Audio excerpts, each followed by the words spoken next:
Hello, dear students. Let's take a brief look at Virginia Woolf, a British novelist who is regarded as one of the foremost modernist literary figures of the 20th century. Her stream of consciousness technique and poetic style are among the most important contributions to the modern novel. She is recognized as one of the most innovative writers of the 20th century. She is a prolific writer of essays, diaries, letters, and biographies, both in style and in subject matter. Woolf's work captures the fast changing world in which she was working, from transformations in gender roles, sexuality, and class to technology such as cars, airplanes, and cinema. Influenced by seminal writers and artists of the period such as Marcel Proust, Igor Stravinsky, and the post-impressionists, Woolf's work explores the key motives of modernism, including the subconscious, time, perception, the city, and the impact of war. Her stream of consciousness technique enabled her to portray the interior lives of her characters and to depict the montage like imprint of memory. Coming to the biography of Virginia Woolf, she is born to her parents in 1882 to Leslie Stephen and Julia Duckworth. Leslie Stephen was the founder of the Oxford Dictionary of Biography. Her mother, father, and brother died in quick succession, and she suffered from poor mental health for much of her life and finally committed suicide in 1941. Although she was married to Leonard Woolf, she had romantic connections with certain women as well. In 1941, at the onset of another mental breakdown, which she feared would be permanent, Virginia Woolf filled her pockets with stones and drowned herself in the river Ouse near her home, leaving the following suicide note for her husband and her sister. So this is the suicide note written to her husband. She was suffering from depression actually, because right from her childhood she was abused by her brothers. She was affected by the war. She had a traumatic childhood, and she developed depression later on in her life. There are a few places which inspired her to write the novels. The area around St. Ives, which was fruitful, was a fruitful childhood haunt for young Virginia Woolf. The far-off vision of the Godray lighthouse was to come back to her as a potent literary motive in later life. Then Charleston in Firle, East Sussex. The interiors decorated in Bloomsbury style.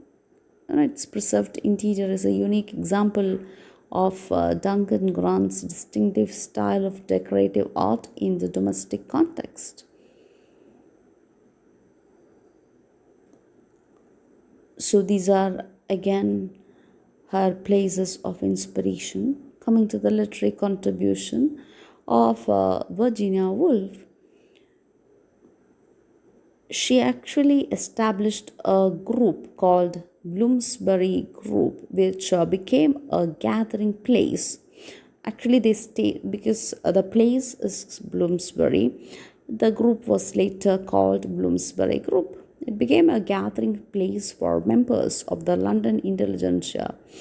Between the world wars, the Bloomsbury Group inspired the trends and ideas in modern 20th century thinking, philosophy, and art. Virginia Woolf is considered as one of the greatest innovators of English language. In the words of E. M. Forster, she pushed the English language a little further against the dark and her literary achievements and creativity are influential even today.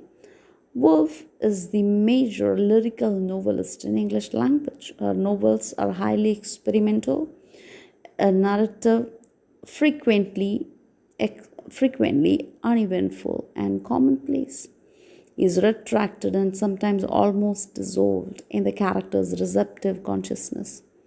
Intense lyricism and stylistic virtuosity fuse to create a world overabundant with auditory and visual impressions.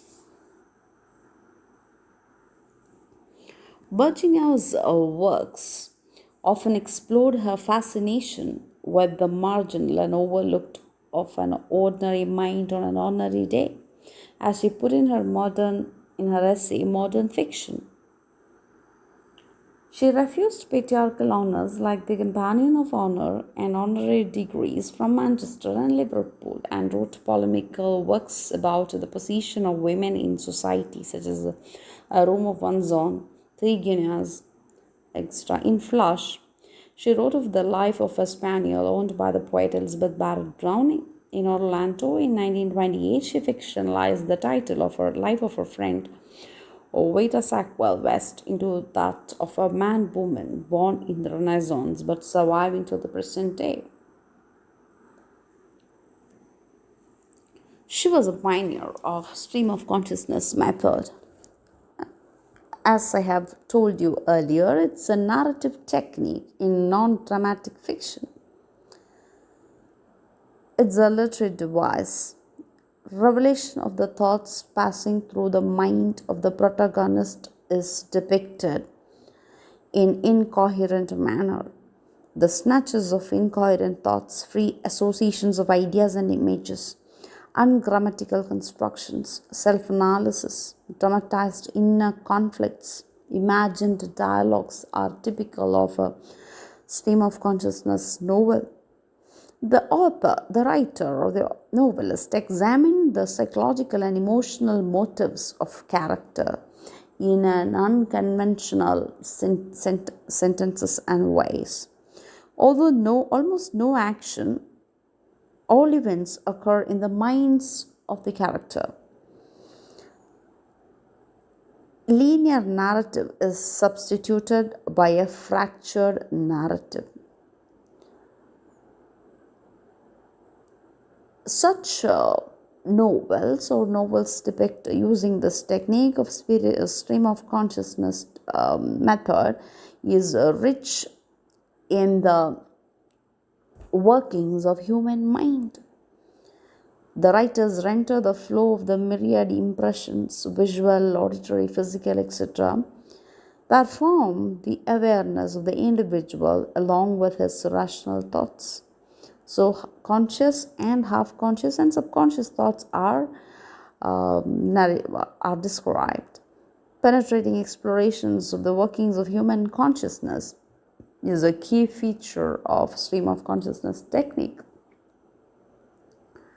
Besides her writing, Woolf had a considerable impact on the cultural life around her as well. The publishing house she ran with her husband, that is the Hogarth Press, was originally established in Richmond and then in London's Bloomsbury, and that's the area where we have a set of artists, writers, and intellectuals coming and discussing all these trends and about modernism, about the loss of innocence during the wars, and so on. Coming to the other works of Virginia Woolf, she began her literary career with the novel The Voyage Out. And later she published works like A Night and Day, Jacob's Room, Fresh Water Only Play, that's the only play that she has written, Mrs. Dalloway, To the Lighthouse, Orlando, that's a kind of a biography, A Room of One's Own, that's about the life of a woman writer, The Waves. So these are examples of stream of consciousness novels, The Waves, Mrs. Dalloway, To the Lighthouse. So she make use of this technique of stream of consciousness method. Between the Acts is the last work that she has, that is that exists of Virginia Woolf. The beauty of the world, which is so soon to perish, has two edges, one of laughter, one of anguish, cutting the heart asunder. So that's true with our works as well. Thank you.